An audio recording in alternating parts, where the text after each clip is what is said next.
দর্শক স্বাগত জানাচ্ছি TVN24 নিউজ নেটওয়ার্কের নিয়মিত আয়োজন দি ভিউজ অনুষ্ঠানে। আপনাদের সাথে আছি আমি ইহসান জুয়েল। আমরা আজকে কথা বলবো যারা বাড়ি কেনার স্বপ্ন দেখছেন, বাড়ি কেনার প্রস্তুতি নিচ্ছেন তাদের জন্য। অর্থাৎ একটি বাড়ি কেনার জন্য সবচেয়ে গুরুত্বপূর্ণ যে অংশটি সেটি হলো একটি ভালো লোন পাওয়া।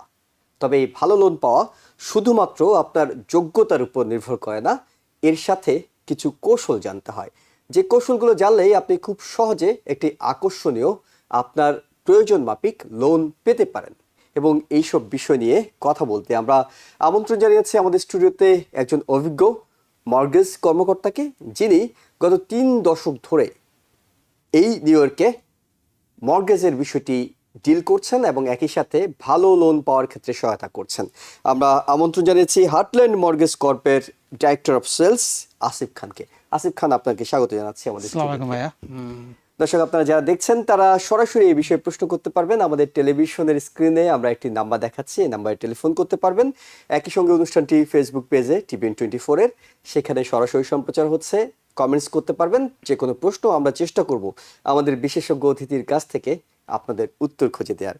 আসিফ খান, আপনাকে আরেকবার স্বাগত জানিয়ে শুরু করছি। সেটা হলো যেটি বলছিলাম যে একটা বাড়ি কেনার জন্য সবাই তো শুরুতে খুঁজেন যে আমি হোম লোনটা আমার দরকার, কিভাবে সেটি পেতে পারি। তো এই হোম লোন পাওয়ার জন্য একজন মানুষকে শুরু থেকে কি ধরনের প্রস্তুতিগুলো নিয়ে শুরু করা উচিত? প্রথম হচ্ছে যে আমরা দেখি প্রথম ক্রেডিটটা দেখি। ক্রেডিটটা হচ্ছে যখন আপনার যখন ডাক্তারের কাছে যান তখন উনি দেখে পাস দেখে, হার্টের বিট দেখে। ক্রেডিটটা হচ্ছে সেই জিনিস, একটা যে জিনিস যেটা ফাইন্যান্সের ক্ষেত্রে সবচেয়ে প্রথম জিনিস। ক্রেডিটটাকে যদি ক্রেডিট স্কোর যদি ভালো থাকে তাহলে you get a better rate. তাহলে এই ক্রেডিট স্কোর ভালো, আপনি বলছেন ভালো থাকলে সে ভালোটা আসলে কোনটাকে ভালো বলা হয়? এবং আমরা তো জানি অনেক ধরনের লোন আছে, FHA আছে, কনভেনশনাল লোন আছে, কোনটির জন্য আসলে কোনটিকে ভালো? সবচেয়ে ভালো বলে যে যাদের 740 থেকে 820-র মধ্যে যারা থাকে তারাই বেস্ট রেট পাওয়া যায়। আচ্ছা, যারা নিচে থাকে তারা একটু কম রেট পায়। আবার FHA তে যাদের ক্রেডিট স্কোরটা অনেক কম, তার মানে আমরা FHA প্রোগ্রাম করতে যাই, অ্যালাউ করে গভর্নমেন্ট। এটা গভর্নমেন্ট ফান্ডেড লোন, যেটা 580 থেকে আপ টু 740 পর্যন্ত যাওয়া যায়। এইটা রেটটা তো ডিফার করে না। যদি 580 থেকে 640 রেটটা একটু হাই হয়, 640 থেকে 780 পর্যন্ত রেটের কোনো উঠানামা করে না FHA লোনে। বাট কনভেনশনাল লোনে 640 থেকে টু 740 পর্যন্ত একটা রেট থাকে, হিট থাকে, যেগুলো আমরা বলি হিট, এটাকে অ্যাড অন থাকে রেটের জন্য। সো সবচেয়ে ভালো হলো 740 আপ।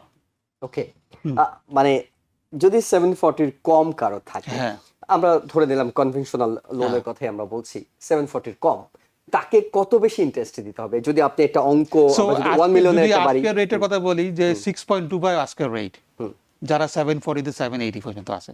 আচ্ছা, আর যারা 680 থেকে 740 পর্যন্ত আছে তাদের হলো 6.375, 1.8 বেড়ে যায়।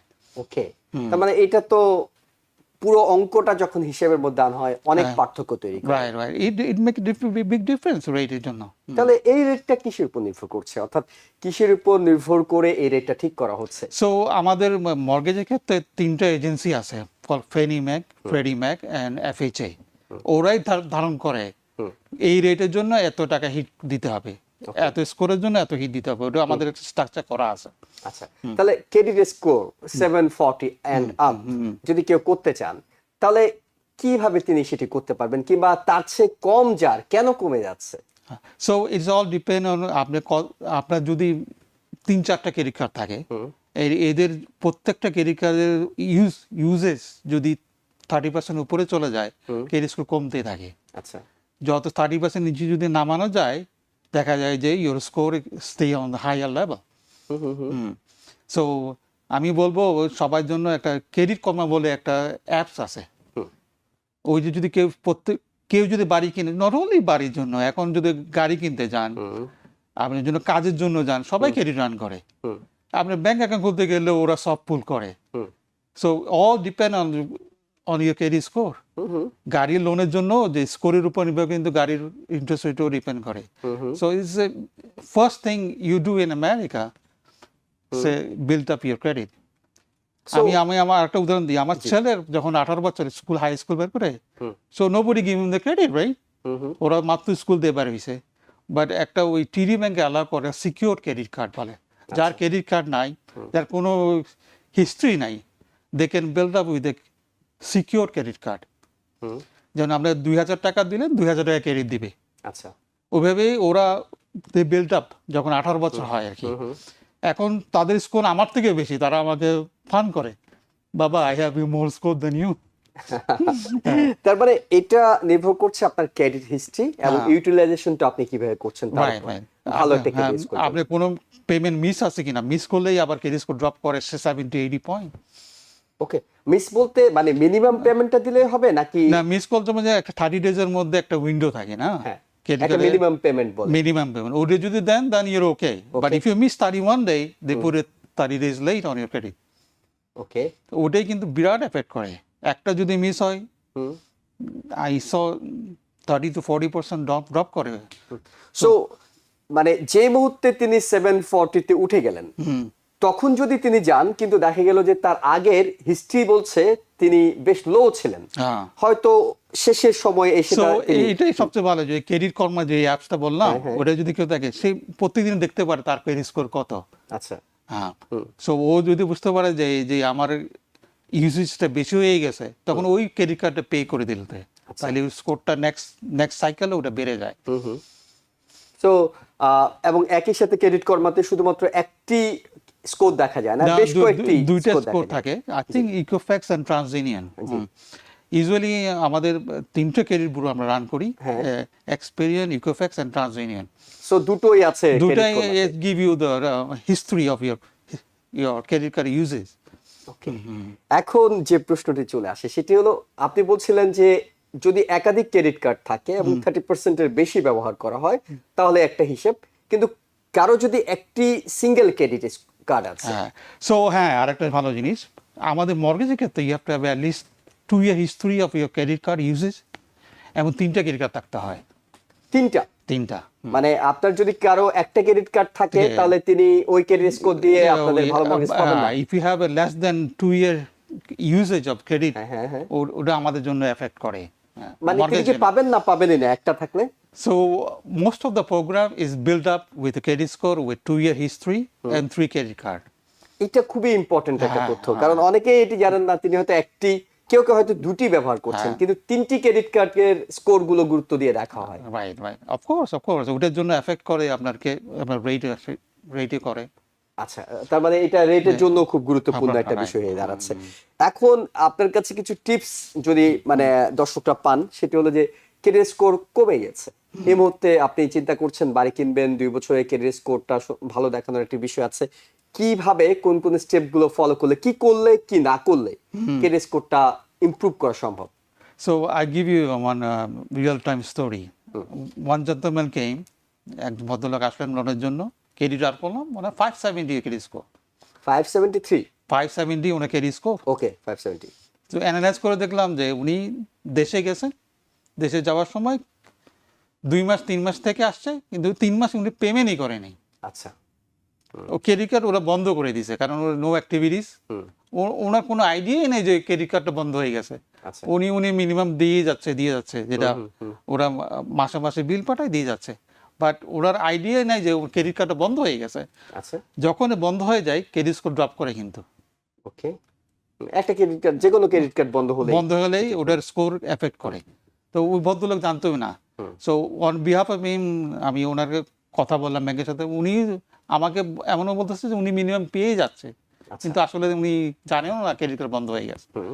So he has to go and open a new secure card.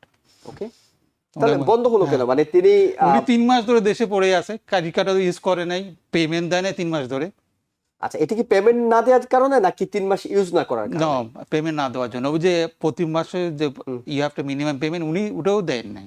আচ্ছা, সো এটা একটা কারণ হতে পারে।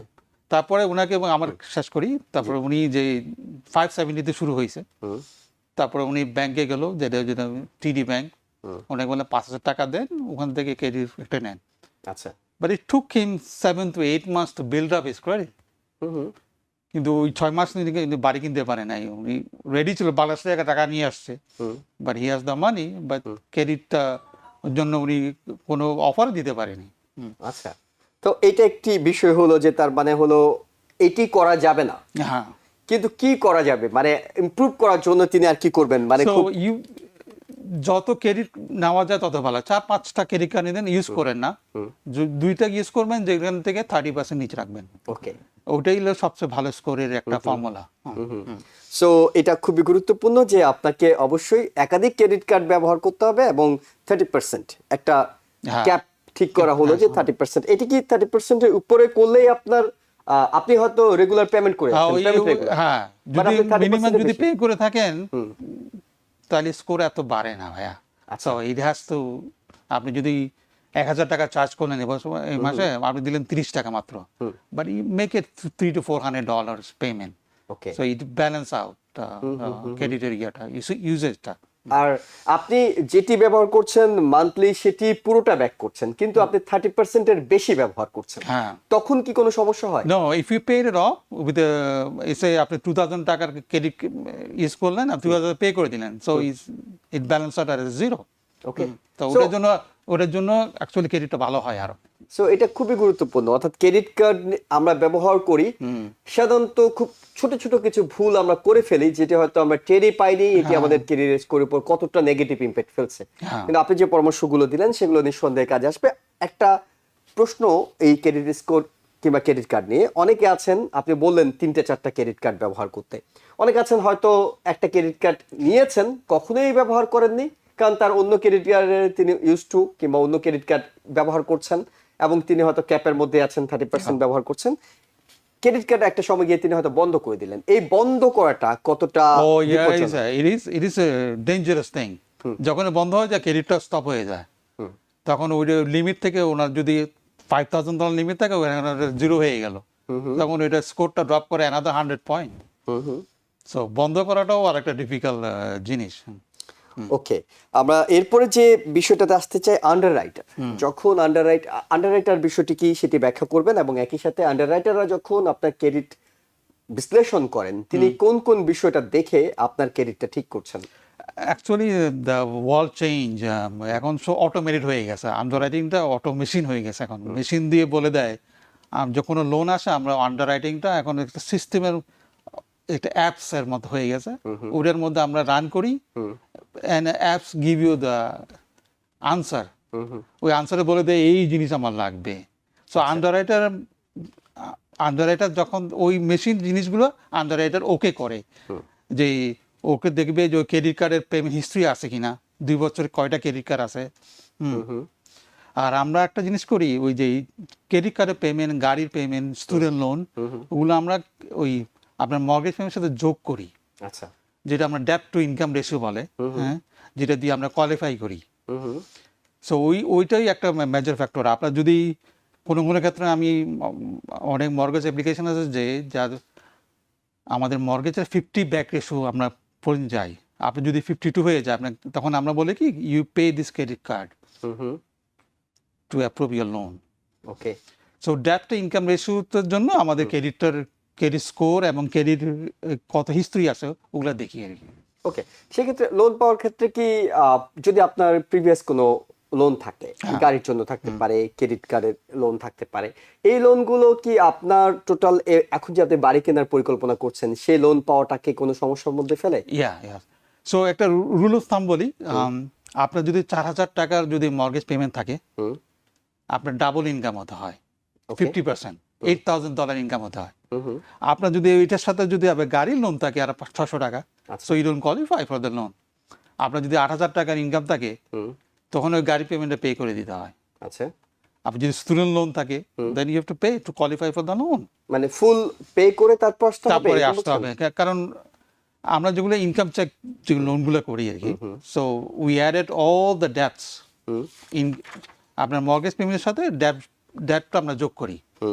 যেমন মর্গেজ যদি $3,000 হলো এক্সাম্পল, আর আপনার 600 টাকা আবার ক্রেডিট কার্ড বিল, স্টুডেন্ট লোন সবগুলো মিলে আরো 600 টাকা, তো 3,600 টাকা। তো 3,600 টাকা ডাবল হতে হবে আপনার ইনকাম, আচ্ছা, two qualify for the loan. মানে কোয়ালিফাই এর জন্য এটি হতে হবে। ইট ইজ মানে আমরা এসব যোগ করি কোয়ালিফিকেশনের জন্য। ওকে ওকে, মানে এটা হলো সাধারণ নর্মস কিংবা সাধারণ নিয়মগুলোর কথা বলছেন, রুল অফ থামের কথা বলি। রুল অফ থাম্বের কথা বলছেন। তাহলে যখন কোন একজন W2 তে চাকরি করেন, কেউ একজন হয়তো সেলফ ইন্ডিপেন্ডেন্ট এমপ্লয়েড হিসেবে তিনি 1099 পাচ্ছেন, যখন তাদের রিপোর্টগুলো আপনাদের হাতে আসছে, আপনারা ক্যালকুলেশন করছেন, তার সাথে পার্ট টাইম জব, বোনাস কিংবা ওভারটাইম, সেগুলোকে আপনারা কিভাবে ক্যালকুলেট করেন? ওকে, যখনই কেউ W2 তে ইনকাম করে আমরা দুটো জিনিস দেখি, ও কি আওয়ারলি রেটে পায় অথবা স্যালারি পায়। যখন আওয়ারলি রেট পায় তখন আমরা লাস্ট 2 ইয়ার অ্যাভারেজটা করি। 2000 এখন তো 26 সাল চলছে, আমরা 24-25টা দেখি W2 কত ইনকাম হয়, তারপরে ইয়ার টু ডেট মানে আজ পর্যন্ত কত টাকা কামাইছে, তখন তিনটার অ্যাভারেজ করে আমরা ইনকামটা ধরি।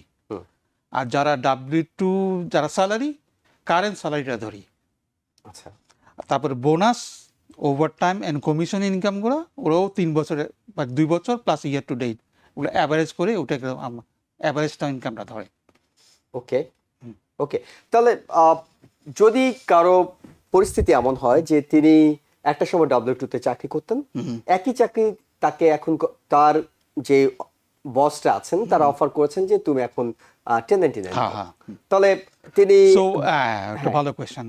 কেউ যদি W2 তে আসে এখন 1099 হয়, ইউ হ্যাভ টু ওয়েট 1 ইয়ার, সাথে সাথে আমরা ওকে আমরা লোন দেওয়া যায় না। ওকে, তো 1 ইয়ার হিস্ট্রি দেখতে হয় 1099 ওর হিস্ট্রি কত ইনকাম হয়েছে, ওটাকে আমরা ইউজ করবো। কেউ যদি 1 মাস 2 মাস পরে যদি 1099 পায়, we can't utilise for that income to qualify.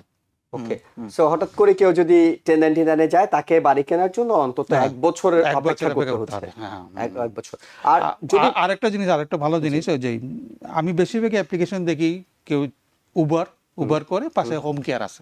This very common in our community, আমাদের কমিউনিটি। সো আর যদি রুল অফ থাম হচ্ছে ফার্স্ট জবটা যেটা যদি উবার করে 2 বছর ধরে করে, আর হোম কেয়ারটা 1 বছর করে, উই ক্যান টেক দ্যাট। দুটোটা 2 বছর যে হতে হবে তা না। ওকে ওকে, সো সেকেন্ড জবটা 1 বছর হলেই আমরা লোন কোয়ালিফাই করতে পারি। সো মেইন জব যেটা, সেই ক্ষেত্রে সবসময় 2 বছর লাগবে। তিনি যদি 1099 দেন সেটাও 2 বছর দিতে হবে, তিনি যদি W2 রিপোর্ট দেন সেটাও 2 বছর দিতে হবে।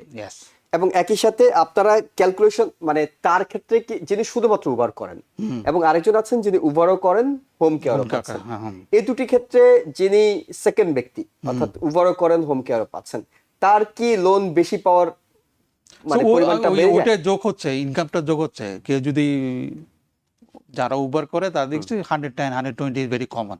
তারপর নেট নিয়ে আসে ওরা 30 to 40,000। ওকে, তারপরে হোম কেয়ারটা দেখি আপনি 40-50 হাজার টাকা, ওই 40টা ওটা আমরা স্যালারি হিসেবে ধরি।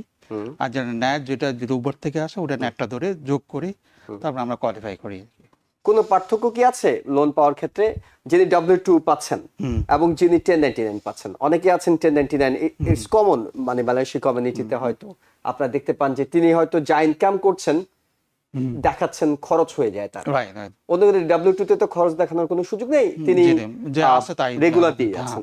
এই দুটোর ক্ষেত্রে যখন লোন অফিসাররা লোন অ্যাপ্রুভ করে থাকেন, তারা কি যিনি W2 তাকে একটু মানে প্রায়োরিটি কিংবা তিনি কোনো বাড়তি সুযোগ পান? No difference as long as they qualify with the loan with the income, they are same benefit পায়। ওকে, there's no difference between যদি ইনকাম চেকে যায় আর কি, তাহলে ওই যে আপনার যদি 100,000 ইনকাম লাগে, 100,000 কম্বিনেশন 100,000 হয়, ওটার জন্য কোনো পেনাল্টি দিতে হয় না ওদের, বা they are all equal at that time. মানে কোনো খরচের তিনি খরচ হয়ে যাচ্ছে তার, সেটি কোনো সমস্যা না। না না, ওই অ্যাজ লং অ্যাজ 2 জবস দুটো অ্যাড করে যদি ইনকামটা কোয়ালিফাই করে, যেটা বলছিলাম যে 4,000 হলে 8,000 টাকার ইনকাম হতে হবে। ওকে, সো ওই 8,000 টাকা যদি ইনকাম দুইটা কম্বিনেশন হয়ে যায়, দেন ইউর ওকে। ওকে, অনেকে আছেন লোন পাওয়ার ক্ষেত্রে হয়তো পরিবারের প্রধান ব্যক্তি যিনি, তিনি শুধুমাত্র চাকরি করছেন, আবার কোন কোন পরিবারে একাধিক, বাবা হয়তো চাকরি করছেন, মা করছেন, সন্তানরা করছেন, অর্থাৎ ওই ফ্যামিলিতে ইনকামটা একাধিক জনের কাছ থেকে আসে, কিন্তু লোন অ্যাপ্রুভ করছেন আপনি একজনের নামে, সেক্ষেত্রে হিসেবগুলো কিভাবে করেন আপনারা? নো, ইফ কেউ যদি একজন ইনকাম করে, ওনার ইনকাম দিয়ে কোয়ালিফাই হবে, কিন্তু ছেলে মেয়েরা যদি লোন অ্যাপ্লিকেশন না থাকে, ওইটা ইনকামটা আমরা ধরা যায় না। ওকে, আর যদি তারা লোন অ্যাপ্লিকেশনে থাকেন? then absolutely we add it to the income. ওরা আমরা co-borrower হিসেবে থাকে, ওকে। তখন আমরা ওই ইনকামটাও ধরি।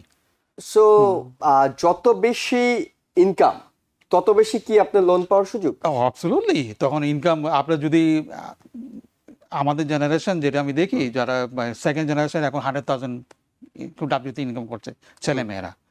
বাবা চাচ্ছে উবার, উনি ইনকাম করছে 40,000, ছেলেরা আসতেছে 100,000, 140 তো ইনকাম হয়ে গেল। 140 you can buy $1 million home with a payment history, ওই পেমেন্টটা অ্যালাউ করে আর কি। ওকে, সো অনেকগুলো গুরুত্বপূর্ণ বিষয় আমরা প্রাথমিকভাবে আপনার কাছে জেনেছি। একটা বিরতি নিয়ে আসতে চাই দর্শক, একটা ছোট্ট বিরতি নিচ্ছি, আমাদের সঙ্গে থাকুন। দর্শক আবারও স্বাগত জানাচ্ছি দিভিউজ অনুষ্ঠানে। আমরা কথা বলছিলাম বাড়ি কেনার জন্য একটি ভালো লোন পাওয়ার কৌশলগুলো কি হতে পারে, এইসব বিষয় নিয়ে কথা বলতে আমাদের সাথে স্টুডিওতে আছেন হার্টল্যান্ড মর্টগেজ কর্পের director of sales Asif Khan. Asif Khan, আপনাকে আবারও স্বাগত জানাচ্ছি। আমরা আপনার কাছে যে বিষয়টি জানতে চাই, যখনই আন্ডাররাইটাররা আপনার হয়তো ডাউন পেমেন্ট কিংবা ক্লোজিং কস্টের একটা উৎস খুঁজছেন, তখন আসলে কোন কোন বিষয়গুলো, তার আয়ের ইনকামের কোন বিষয়গুলো তারা দেখে থাকেন? সো ইনকামের ক্ষেত্রে আমরা দেখতে পারি ওরা 2 year হিস্ট্রি আছে কিনা, যে কোনো জব আপনি যদি জবে সুইচ করেন বা সেম জব আসেন কিনা। ওকে, সো দ্যাটস ভেরি ইম্পর্টেন্ট। আপনার যদি কেউ যদি আবার 4 বছরের কলেজ ডিগ্রি থাকে, আমরা যদি 1 month কাজ করে ওটাকে আমরা doesn't have to be 2 year history as long as a 4 year degree থাকে। ওকে, ওটা একটা ইউজ করা যায় যারা এখন পাস করে বার হচ্ছে। আচ্ছা, তার মানে এই ক্ষেত্রে এটা খুবই গুরুত্বপূর্ণ যে অনেকে হয়তো পড়াশোনা করে এসেছেন, বাংলাদেশ থেকে পড়াশোনা করে এসেছেন, তার এই ডিগ্রিটা ইভালুয়েট করে এখানকার সেম ডিগ্রি সমানে কিন্তু অন্যান্য ক্ষেত্রে গুরুত্ব পায়। তো তিনি যদি সেটা ইভালুয়েশন করে জমা দেন আপনাদের কাছে যে এটা 4 years ডিগ্রির কাছাকাছি, তখন কি আপনি 1 মাসের W2 কিংবা I don't know answer to that, but I have to look into it. আমি পরে আপনাকে আনসার করব, বাট এটা আমার জন্য নতুন, আমি এখনো দেখিনি। আচ্ছা, বাট এখানকার যারা পাস করে, হ্যাঁ, ইয়েস অ্যাবসলিউটলি, আপনার যদি 4 year ডিগ্রি থাকে, হ্যাঁ, and then you started working and 1 month paycheck is enough to qualify for the loan. 2 বছর লাগছে না, না, তখন ওই যারা 4 বছর ডিগ্রি থাকে, 4 বছর ডিগ্রি যারা আছে, এটি এখন নিঃসন্দেহে আপনি যদি কম্পিউটার সায়েন্সে পড়ছেন, আমি কম্পিউটার সায়েন্স জব করছেন, তখনই আমি ওটা ইউজ করি। ও আচ্ছা, মানে একই সেক্টরে আপনাকে জবও করতে হবে। হ্যাঁ, আচ্ছা, আর এটা একটা যদি ওটা না থাকে then you have to have a 2 year history. Okay, okay, so এটা একটা খুবই গুরুত্বপূর্ণ তথ্য যে 2 বছরের মানে আপনার ক্রেডিট স্কোর কিংবা অন্যান্য হিস্ট্রি নিয়ে আপনাকে মাথা ঘামাতে হচ্ছে না, কারণ আপনি যদি 1 মাসেরও আপনি যে বিষয়ে পড়াশোনা করছেন, 4 বছরের কলেজ ডিগ্রি, এবং সেই বিষয়ে যদি আপনি চাকরিও করে থাকেন, তাহলে 1 মাসের আপনার পেচেক দেখিয়ে আপনি এই সুযোগটা পেয়ে যাচ্ছেন। গ্রেট, এটা খুবই নিঃসন্দেহে একটা ভালো খবর। কিন্তু আমরা আরেকটু জানি আপনার কাছে, মানে গিফট ফান্ড আমরা এটি শুনে থাকি লোনের ক্ষেত্রে, পুরো বিষয়টি একটু পরিষ্কার হতে চাই। কারা গিফট দিতে পারবেন, কত টাকা দিতে পারবেন, এবং তারা কি রক্তের সম্পর্ক হতে হবে, তাদের ক্ষেত্রে এটি কিভাবে দেখাবেন?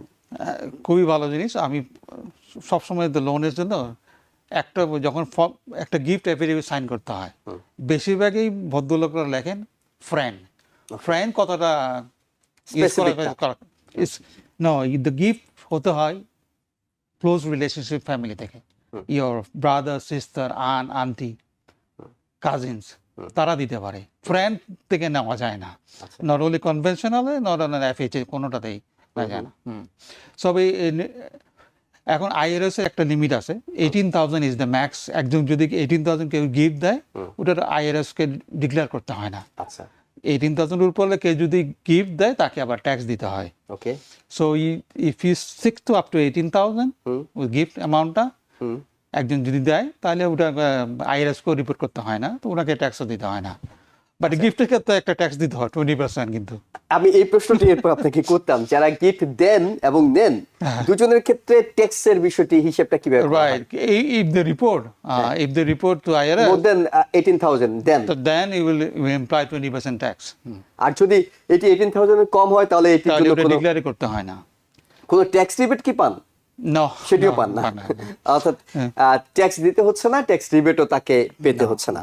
এবং একই সাথে আপনার কাছে আপনি বলছিলেন যে 18,000 এর বেশি হলে কাউকে ট্যাক্স দিতে হচ্ছে, কিন্তু আপনার লাগবে তার চেয়ে বেশি, আপনি বাড়ি কিনতে যাচ্ছেন, So you divided 2-3 people, 2-3 people, 3-4 জনকে ভাগ করে দিলেন, ওভাবে গিফটে নেওয়া যায় আর কি। বেশিরভাগই দেখি বাংলাদেশে আমাদের কমিউনিটি সবাই আন্ডার ম্যাট্রেসে টাকা থাকে, আচ্ছা। ওগুলা ক্যাশগুলো দেয় ওরা ভাই বোন বা আত্মীয় স্বজন, ওকে ওখান থেকে ওনার থেকে টাকা জমা হয়ে তারপর আবার চেক নিয়ে নেন।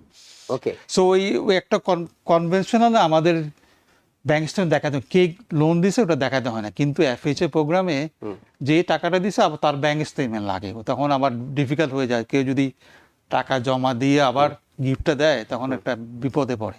আচ্ছা, এটা একটু পরিষ্কার হওয়া দরকার। এফএইচএ লোনের ক্ষেত্রে আপনি গিফট দিতে চাচ্ছেন, কিংবা আপনার কাছে আসলে টাকা আছে, যেটি বলছেন যে আপনার কাছে ক্যাশ টাকা আছে, কিন্তু এটি আপনি দেখাতে পারছেন না, হয়তো টেকনিক্যালি অনেকে গিফট হিসাবে সেটি দেখান, কিন্তু এফএইচএ লোনের ক্ষেত্রে যিনি দিয়েছেন তারও ব্যাংক স্টেটমেন্ট লাগে, তার সোর্স অফ ফান্ড উনি আছে কিনা ওটা দেখতে চায় এফএইচএ তে। কেউ যদি এফএইচএ লোন করেন, কেউ যদি গিফট নেন, make sure the donor has the ability, তার অ্যাকাউন্টে টাকাটা আছে কিনা আগে থেকে। সেক্ষেত্রে আপনার টাকাটা, মানে আপনার কাছে এই টাকা ওই আছে, টাকাটা যেন জমা না দেয় তখন ওই মুহূর্তে। ওকে তো ওরা দেখতে চায়, আপনি যদি আজকে টাকা দেন ওই ওখানকার তখনকার স্টেটমেন্ট দেখতে চায়, এর আগে কি করছে না করছে দেখতে চায় না, এর পরে কি হয়েছে দেখতে চায় না, স্পেশালি দ্য ডোনার। সো এফএইচএ তে একটু ক্রিটিক্যাল হয়ে যায় যদি ক্যাশ টাকা থাকে, কারণ কেউ আবার ক্যাশ ছাড়া তো আমাকে গিফট দিতে চায় না।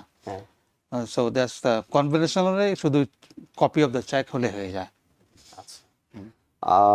সেক্ষেত্রে আপনার কাছে ক্যাশ টাকা আছে, আপনি সেই ক্যাশ টাকাটা কিভাবে আস্তে আস্তে ব্যাংকের মধ্যে রাখতে পারেন? সো আমরা দেখছি যে কোনো মর্গেজ অ্যাপ্লিকেশন যদি আজকে শুরু করেন, আমরা 2 মাস পিছনে যায় মাত্র। ওকে, এখন আপনি যদি 6 মাস পরে বাড়ি কিনতে চান, এখনই টাকাগুলো জমা দিতে থাকেন। টাকা যখন জমা হবে, আপনার যত ডাউন পেমেন্ট ক্লোজিং যদি টাকা জমা হয়ে যায়, আমরা দেখবো মাত্র 2 মাস। এর আগে কি হয়েছে, নো কোয়েশ্চেন আস। ওকে, সো ওই 2 মাসের আগে যদি আপনি টাকাটা জমা দিতে পারেন, আগে থেকে প্রস্তুতি নিয়ে ব্যাংকে, অর্থাৎ ক্যাশ এইখানে যদি কোনো ক্যাশও থাকে then you deposit that account, কারণ 9,000 এর লেস হলে ব্যাংক তো কোশ্চেন করে না। ওকে, 9,000 এর উপরে চলে গেলে ব্যাংক কোশ্চেন শুরু করে, তখন গিয়ে কোশ্চেন গুলো করে। ওকে, তাহলে আমরা এখন পর্যন্ত মোটামুটি যে বিষয়গুলো পেয়েছি, ক্রেডিট স্কোর একটা খুবই গুরুত্বপূর্ণ বিষয়। আপনাকে একই সাথে জমা দিতে হচ্ছে আপনার স্যালারি স্টেটমেন্ট, সেটি 1099 হোক কিংবা মানে ইনকামের একটা স্টেটমেন্ট আপনি পেয়েছেন, জমা দিতে হচ্ছে। এরপর আর কি আপনাদের কাছে জমা দিতে হবে একটা লোনের জন্য? সো ইউজুয়ালি যখন ফুল ডকুমেন্টেশন যেগুলো দেওয়া হয়, তার আমাদের 2 ইয়ার ট্যাক্স রিটার্ন লাগে, অল দ্য W2, যেখানে যতগুলো কাজ করছেন সবার W2, কারেন্ট পে চেকস যদি W2 ইনকাম থাকে। আর যারা বিজনেস করে, যাদের সেলফ এমপ্লয়েড, তাদের বিজনেস ট্যাক্স রিটার্ন লাগে। ওকে, আর যদি পার্টনারশিপ থেকে পার্টনারশিপের ট্যাক্স রিটার্ন লাগবে। তখন আমরা ওই ট্যাক্স রিটার্নটাকে ইভ্যালুয়েট করে ওনার ইনকামটা বাইর করি। আর যারা 1099 ইনকাম, যারা উবার ড্রাইভার ও ট্যাক্সি ড্রাইভার, তারা পার্সোনাল ট্যাক্স রিটার্নে স্কেডিউল সি বলে একটা পার্ট আছে, ওটা আমরা ধরি, ওটাতে নেট ইনকাম বাইর করি। আবার ওখানের মধ্যে যদি কেউ যদি গাড়ি থাকে নিজের, ওটা ডেপ্রিসিয়েশন দেখায়, ওটা আমরা অ্যাড ব্যাক করি, তো ইনকামটা বাড়ে। আর যারা, আমি বলছিলাম যে যারা যদি স্টুডেন্ট থাকে, so I need a diploma that they have the 4 year degree. Okay, ওই ডিপ্লোমা দিয়ে কোন কলেজে পড়ছে ওদের হিস্ট্রি দেখে তারপরে আমরা ওই 1 মাসের ইনকামটা ধরে পেয়েছি। ওদের আর ট্যাক্স রিটার্ন লাগে না, W2 লাগে না, ওদের ডিপ্লোমাটা লাগে। সো এই ডকুমেন্টস গুলো হলেই আপনি লোনের জন্য রেডি। কিন্তু আপনি বলছিলেন যে আপনারা অ্যাটলিস্ট কয়েকটা মাস আগে তো শুরু করতে হয়, অর্থাৎ আপনি বাড়ি কিনবেন হয়তো প্ল্যান করছেন আগামী ডিসেম্বরে, আপনি কবে নাগাদ একজন লোন অফিসারের সাথে, আপনাদের মর্গেজ কর্পোরেশন যেগুলো আছে তাদের সাথে যোগাযোগ করা শুরু করা উচিত? আপনি যদি চিন্তা করে থাকেন আপনি বাড়ি কিনবেন, 6 মাস আগে থেকে ইউ শুড স্টার্ট অ্যাডভাইস নেওয়া, কনসালটেন্সি করাটা বেটার। তখন আপনার যদি কোনো খুঁত থাকে, ক্রেডিটও যদি কম থাকে, আপনার অ্যাকাউন্টে যদি টাকা না থাকে, ইনকামও 2 বছর হয়নি, so you start talking to good loan অফিসের সাথে কথা, কনসালটেন্ট নিয়ে, অভিজ্ঞতা নিয়ে, তারপরে এস্টাবলিশ হন। তারপরে শুরু করেন, টাকা যদি না থাকে, start putting the money in the account. এটা খুবই গুরুত্বপূর্ণ অনেকের কাছে, যে আপনি বাড়ি কেনার পরিকল্পনা করছেন, কার সাথে আগে যোগাযোগ করবেন, একজন realtor or loan officer? I think the loan officer is the first one. কেন? কারণ ওরাই আসলে তো মর্গেজ তো সবাই নিতে হবে, তো ক্যাশ দিয়ে কিনছেন না, তো ওরাই লোন অফিসার বলতে পারবে ওর ক্রেডিটটা কেমন এখন আছে, ওর এক ব্যাংকে টাকা আছে কিনা, ওর ইনকামটা কি 2 বছর হিস্ট্রি আছে কিনা, সেই প্রথম দেখে বলে দিতে পারে আপনার এইটাতে একটু কম আছে, then you can fix that. Okay, আপনার যদি টাকা না থাকে ইউ ক্যান ফিক্স দ্যাট, এইভাবে জমা দিতে থাকেন। আর যদি ইনকাম যদি 1.5 বছর হয়েছে, আপনার 2 ইয়ার এখন হয়নি, you have to wait another 5 months or 6 months। Okay, down পেমেন্টের বিষয়টি আপনারা কিভাবে দেখেন? ডাউন পেমেন্টে ইউজুয়ালি কন্ট্রাক্টের সময় তো একটা কন্ট্রাক্টে মানি দিতে হয়, ওটাই ডাউন পেমেন্ট হিসাবে দেখা আসে, ওটা আমরা ম্যানেজ করি। আমরা তো যেমন বেশিরভাগই লোন আসে 20%, আমাদের কমিউনিটি 20% দিতে চায়, কারণ 20% দিলে আর পিএমআইটাতে আসে না, মর্গেজ ইন্স্যুরেন্স যেটা একটা দিতে হয় না। So you have to have that 25% নিজের মানি হতো, বাকিগুলো গিফট হিসেবে আমরা অ্যাড করতে পারেন। ওকে, তো সেই ক্ষেত্রে এই 20% আপনার কাছে থাকতে হবে নাকি এটিও লোনের টাকা থেকে নো, দেওয়া যাবে? যখনই আপনি অ্যাপ্লাই করছেন না থাকলেও চলে, হ্যাঁ, অ্যাজ এ গিফট টাকাটা দেবো। মোস্ট অফ দ্য প্রোগ্রামে 5% ওন ফান্ড থাকতে হয়। আচ্ছা, আপনি যদি 600,000 বাইক করেন, 5% 5-6-30,000 আপনার অ্যাকাউন্টে 2 মাসে থাকতে হয়, ওকে, বাকিগুলো গিফট হিসেবে আনা যায়। বাট কনভেনশনালে বা অ্যাপে যদি 20% দেন তাহলে 100% গিফট অ্যালাউ করে। আচ্ছা, আপনার যদি টাকা না থাকে বাকি সব টাকা গিফট হিসেবে আনা যায়। আনা যাচ্ছে। তাহলে এইটা আপনার কাছে থাকতে হবে, এটি আপনি লোন অফিসার থেকে লোন নিয়ে তারপরে এগোতে পারবেন না, ডাউন পেমেন্টটা? ডাউন পেমেন্টটা অফকোর্স আপনার কন্ট্রাক্ট সাইন করতে গেলে তো টাকা চাইবে। এবং ক্লোজিং কস্ট? হ্যাঁ, ক্লোজিং কস্ট তো যদি একটা টার্মস আছে বলে সেলার কনসেশন। ওকে, সেলার কনসেশন হচ্ছে যে আপনি বাড়ি কিনছেন 600,000, আপনার ক্লোজিং আসছে 25,000, আপনি 625 বাড়ির দাম দেখায় ওটাকে ক্লোজিং থেকে ওখান থেকে নেওয়া যায়, এটা বলে সেলার কনসেশন। আচ্ছা, আচ্ছা, ওটা ব্যাংক অ্যালাউ করে। হ্যাঁ, মানে ক্লোজিং কস্টের ক্ষেত্রে ব্যাংক সহযোগিতা করে থাকে? ব্যাংক না, ওটা সেলার থেকে এটা নিতে হয়।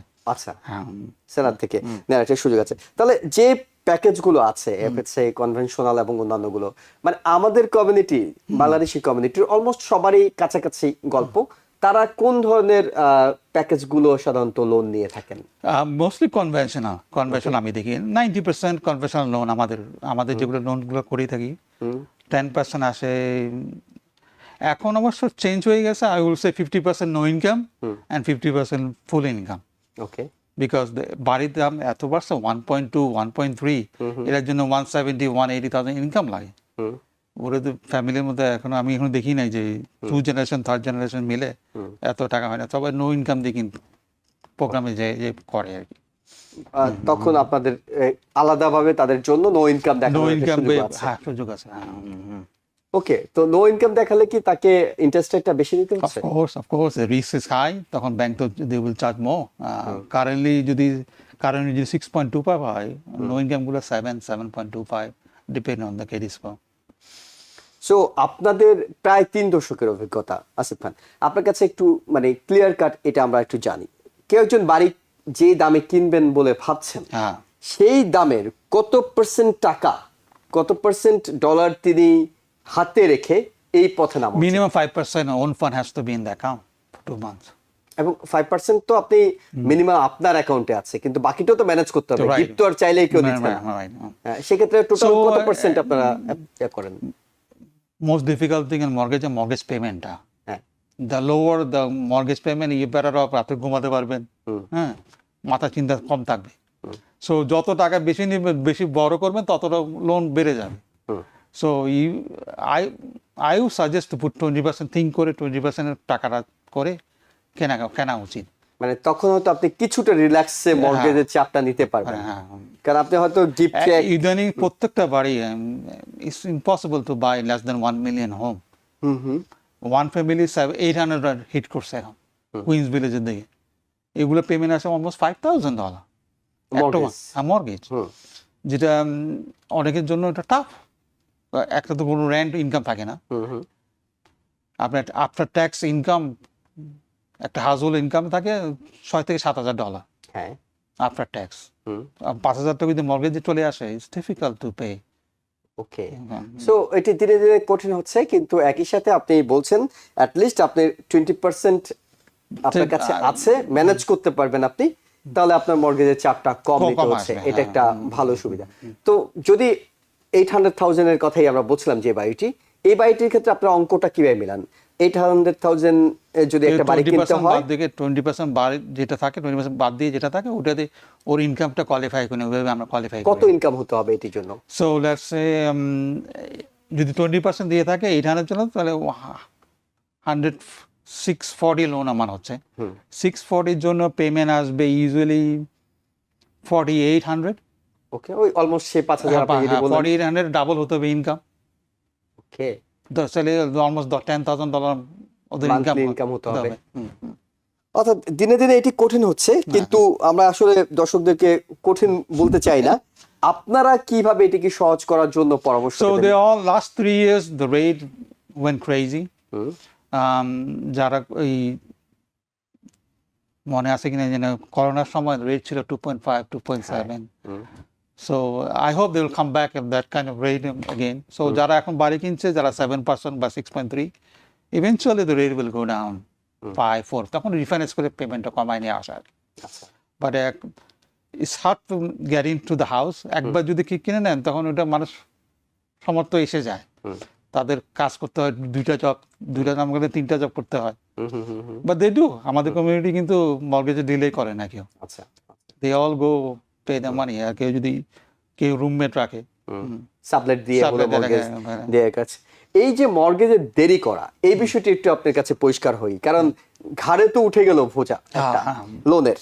তারপরে যদি কোনো কারণে আপনি মর্গেজটা দিতে পারলেন না, কোন একটা মাস মিস হলো, সেই ক্ষেত্রে ব্যাংক কিংবা লোন অফিসাররা কি ধরনের বিষয় করে? ওয়াও, আপনি যখন মর্গেজ ক্লোজিং করেন একটা নোট সাইন করতে হয়। হ্যাঁ, ইফ ইউ দিলে 1 month 90 days, তখন একটা ডিফল্ট রেটে চলে যায়, আচ্ছা। যেটা 6%, ওটা 12% to 15% চলে আসে শুধু কি ওই মাসের জন্য না পুরোটা? পুরোটার জন্য।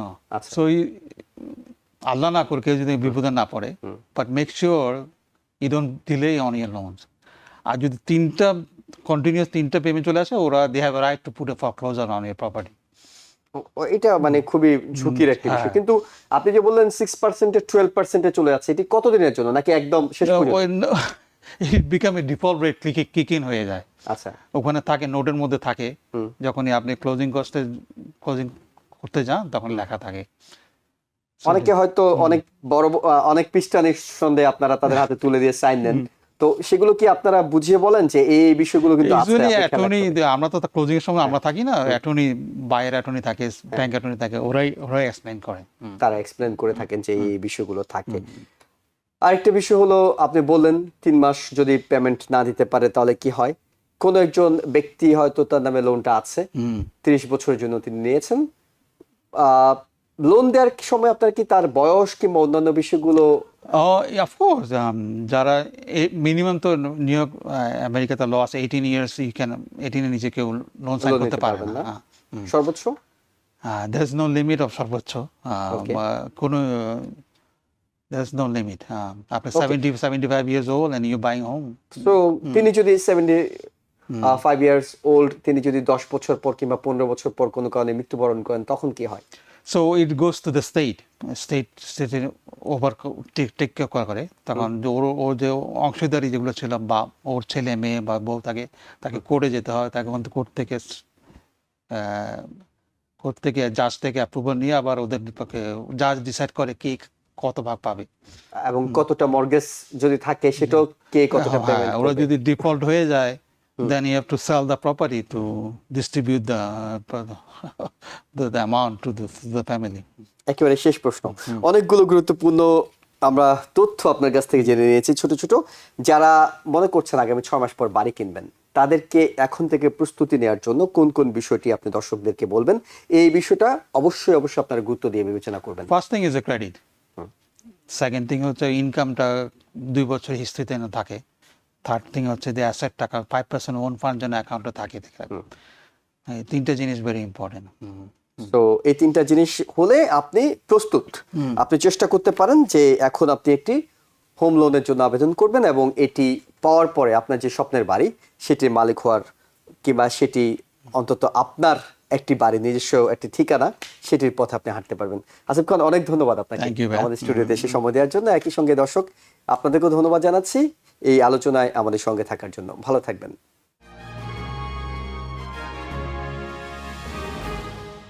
TBN 24 টেলিভিশন দেখতে আজই কল করুন 7187776556। লগ ইন করুন www.totalcablebd.com। নিউ ইয়র্ক থেকে সম্প্রচারিত TBN 24 টেলিভিশন বিশ্বজুড়ে বাঙালির কণ্ঠস্বর।